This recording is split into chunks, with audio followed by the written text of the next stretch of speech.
Hey hi, நான் உங்கள் செல்வ ஜோதி பிரியா. வாங்க, இன்னைக்கு ரொம்பவே ருசியான நூடுல்ஸ் எப்படி செய்யலான்னு பார்த்துடலாம். இந்த மாதிரி நூடுல்ஸ் செஞ்சு கடைசியில் சீஸ் மேலே போட்டு அப்படியே அந்த சூட்டோடு எடுத்து சாப்பிட்டோம்னா ஆஹா, உலகமே மறந்துடுங்க. அவ்வளோ சூப்பராக ருசியாக இருக்கும். ரொம்ப பசியாக இருக்கிற நேரத்தில் நீங்கள் இந்த மாதிரி சிம்பிளாக 2 நிமிஷத்தில் இந்த மாதிரி நூடுல்ஸ் செஞ்சு கொடுத்தீங்கன்னா உங்கள் குழந்தைங்களும் விரும்பி சாப்பிடுவாங்க. வாங்க, இன்றைக்கி எப்படி செய்யலான்னு பார்க்கலாம். அதுக்கு நான் 3 நூடுல்ஸ் எடுத்துருக்கிறேன்.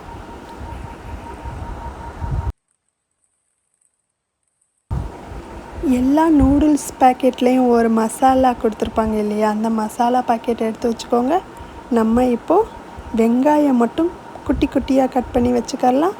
ஸ்டவ்வில் கடாய் வச்சுட்டு எண்ணெய் விட்டுக்கோங்க. எண்ணெய் நல்லா சூடானதும் ஒரு 4 பூண்டு கட் பண்ணி போட்டுக்கோங்க. வெங்காயம் நறுக்கி போட்டுக்கோங்க, சின்ன சின்னதாக நறுக்கி போட்டுக்கோங்க.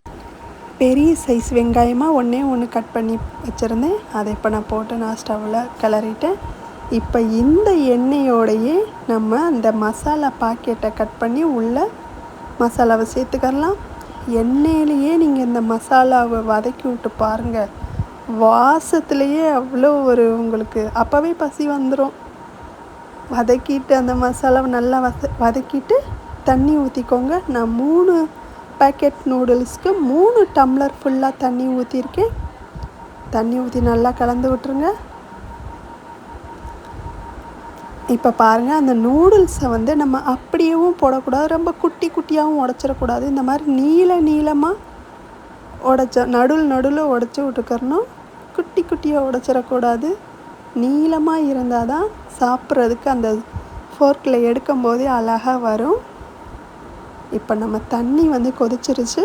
இந்த நேரத்தில் நம்ம உடச்சி வச்சுருக்கிற நூடுல்ஸை உள்ளே சேர்த்துக்கிடுவோம். நூடுல்ஸை எந்த காரணத்தை கொண்டு கிண்டி விடாதீங்க. அடிக்கடி அந்த உடஞ்ச தூள் இருந்தாலும் அதையும் சேர்த்துக்கோங்க. இப்போ அந்த மசாலா தண்ணியில் நூடுல்ஸ் படுற மாதிரி லைட்டாக பெரட்டி விட்டுக்கோங்க. அவ்வளோதான். கரண்டியை போட்டு ரொம்ப கிண்டக்கூடாது. கிண்டினாலே நீளத்துக்கு வராது, உடஞ்சி போயிடும். இப்போ நான் மூடி போட்டுக்கிறேன். 2 நிமிஷம் தாங்க, கரெக்டாக 2 நிமிஷம்தான். ரெடி. பாருங்கள், சூப்பராக. அது பார்க்கும் போதே அவ்வளோ ஆசையாக இருக்கும். உங்களுக்கு பார்க்குறதுக்கு தண்ணி ஜாஸ்தி இருக்கிற மாதிரி தெரியும். ஸ்டவ்வை ஆஃப் பண்ணிவிட்டு நீங்கள் மூடி போட்டாலே அது செட்டில் ஆகிட்டு தண்ணியெல்லாம் உறிஞ்சிடும். அப்புறம் பாருங்கள், சூப்பரான க்ரீஸியான மேகி ரெடி. நான் ஸ்டவ்வை ஆஃப் பண்ணிவிட்டேன். இப்போ இந்த தண்ணி ஜாஸ்தியாக இருக்குன்னு நீங்கள் நினைப்பீங்க.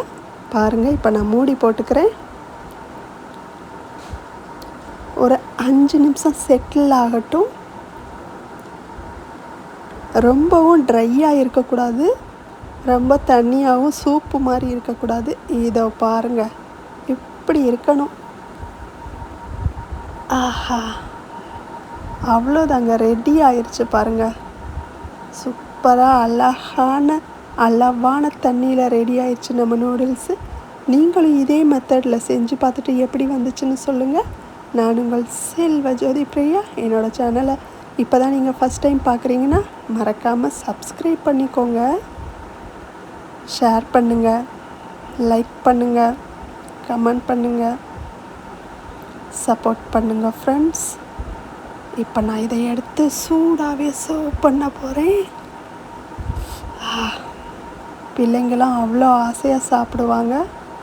இது மேலே நான் சீஸ் துருவி போட்டுக்கிறேன். பசிக்கிற நேரத்தில் நீங்கள் இந்த மாதிரி சிம்பிளாக நூடுல்ஸ் செஞ்சு சாப்பிடுங்க.